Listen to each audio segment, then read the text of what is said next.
ఊలెత్తిన జనం ఈ సమస్యల నుంచి నర్సాపేట సత్తెనపల్లిలోని మూడో వార్డు చెందిన టిక్కో ఇల్లు 10 మంది లబ్ధిదారులు ఉన్నారు. వాళ్ళకి ఇంతవరకు కూడా రిజిస్ట్రేషన్ చేసి ఇంతవరకు ఇల్లు కూడా ఇవ్వలేదు. 120 ఇల్లు కూడా ఇవ్వలేదని చెప్పేసి కలెక్టర్ గారి సమస్యను వినియోగించడానికి వచ్చారు. ఇక్కడ వాళ్ళు బాధితులు ఉన్నారు, ఒకసారి మాట్లాడదాం. చెప్పండి సార్. మాది సత్తెనపల్లి 3వ వార్డు వావిలాల ఘాట్లో మేము నివసించే వాళ్ళమండి. అక్కడి నుంచి తీసి తాతకాలానికని మరొక సాట ప్లేస్ మార్చారు. ఆ టిక్కో ఇల్లు ఇచ్చి కట్టాక మీకు ఇస్తామని చెప్పారు. అలాగనే టిక్కో ఇల్లు కట్టారు, మాకు రిజిస్ట్రేషన్ అయినవి. అయినాక మా కాగితాలు ఇవ్వమని చెప్పి అంటే వారు అన్నటువంటి మాట ఏంటంటే మీకు ఇంటి నెంబర్ వేసి మీ ఇల్లు ఇదే అని చెప్పి మీ కాగితాలు మీకు కలెక్టర్ ఎమ్మెల్యే గారు వచ్చి ఇస్తారని చెప్పి గతంలో చెప్పారండి. 8 సంవత్సరాలు అయినప్పటికీ ఇప్పటికి మాకు టిక్కో ఇల్లు ఇలా ఆయా ప్రాంతాల గుంటూరు, నర్సాపేట, అలాగనే పిడుగురాళ్ళ, చిలకలూరుపేట, అలాగే నిజామాబాద్ చుట్టుపక్కల అన్ని గ్రామాల్లో ఇస్తున్నారు. కానీ మా సత్తెనపల్లిలో 120 ఇల్లు ఉన్నాయి. మా ఈ టిక్కో ఇల్లులో మాకు ఇవ్వటం లేదండి.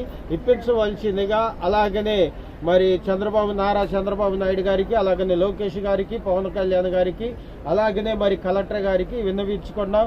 మా యొక్క జిల్లాలో మరి కన్నా గారు మరి ఇది ఒక సత్తెనపల్లి నియోజకవర్గ ఎమ్మెల్యే గారిగా ఉన్నటువంటి కన్నా గారు కూడా విన్నవించుకుంటాం. మొన్న 8 సంవత్సరాలు అయింది చేశారు, అందరికి చేశారు. ఇదిగో ఇస్తామన్నారు, అదిగో ఇస్తామన్నారు. మేము పోయి అడిగితే ఇస్తాం, ఆగండి అంటున్నారు. ఈ ఎమ్మెల్యే గారు అంటున్నారు మా దగ్గర ఇస్తాము, ఆగు, ఇప్పుడే తొందర ఏంది నీకు అన్నాడు. చేశారు. అడిగితే ఇది అన్నారు, ఇస్తాము, నీళ్ళు వస్తే పోలీసు వారు వచ్చి మీరు బయటికి వెళ్ళండి అని మమ్మల్ని పంపించి అన్నాలు తెచ్చి వాళ్ళే పెట్టారు. మేము వానకు పట్టుకెళ్ళాం. అయినా మేము పోతే ఆ మాట అన్నాడు ఎమ్మెల్యే గారు, ఇస్తాంలే అంటున్నాడే కానీ మాకు దారి లేదు, డొంక లేదు. ఆ నీళ్ళలో, పాముల్లో, గుట్టల్లో ఎట్లా ఉంటున్నాము మేము, అనాథులుగా బతుకుతున్నాం. ఆ ఇళ్ళ పక్క వాళ్ళు అందరూ మమ్మల్ని చూసి జాలి వేస్తుంది. వాళ్ళకి జాలి వేసి మీరు వెళ్ళండి అమ్మాయి అంటే కమిషనర్ గారికి వెళ్తే ఎత్తామన్నాడు కమిషనర్. నా పేరు షకీలా బాను అండి.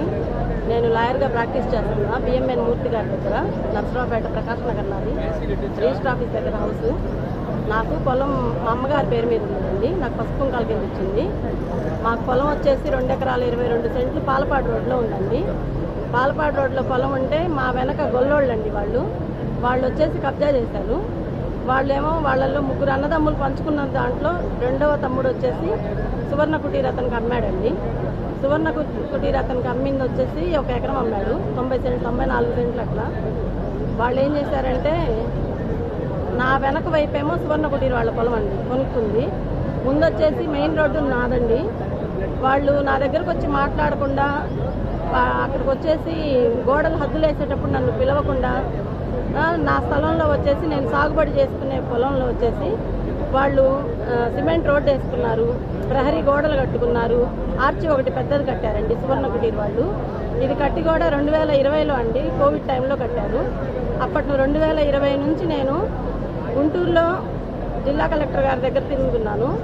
మండల సర్వేరు, ఎంఆర్ఓ గారికి, ఆర్డీఓ గారికి మొత్తానికి రాశారండి. ఎవరికి రాసినా నాకు అప్పటి నుంచి 2021 నుంచి 2026 దాకా నాకు న్యాయమే చేయలేదు ఎవరు. వాళ్ళు మిగతా వాడు గోడ కట్టాడని చెప్పేసి సువర్ణ కుటీర్ అతను మళ్ళీ గొల్లోళ్ళు ఇంకొక తమ్ముడు వచ్చేసి మామిడి తోట వేసుకున్నాడు. దీని తాలూకు వచ్చేసి నాకు 2 ఎకరాల 22 సెంట్లు భూమి ఉంటే లాస్ట్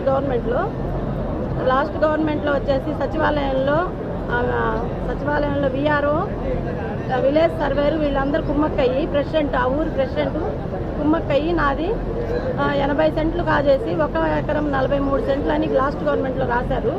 ఆ విషయం కూడా నాకు లాస్ట్ గవర్నమెంట్లో తెలియలేదు. ఎందుకనంటే వాళ్ళు నా పాస్బుక్ ఇవ్వలేదు. నేను ఎన్నిసార్లు తిరిగి ఎన్నిసార్లు ఎంఆర్ఓ పెట్టుకున్న పుస్తకం కోసం లాస్ట్ గవర్నమెంట్ బుక్ నాకు అనేది ఇవ్వలేదండి.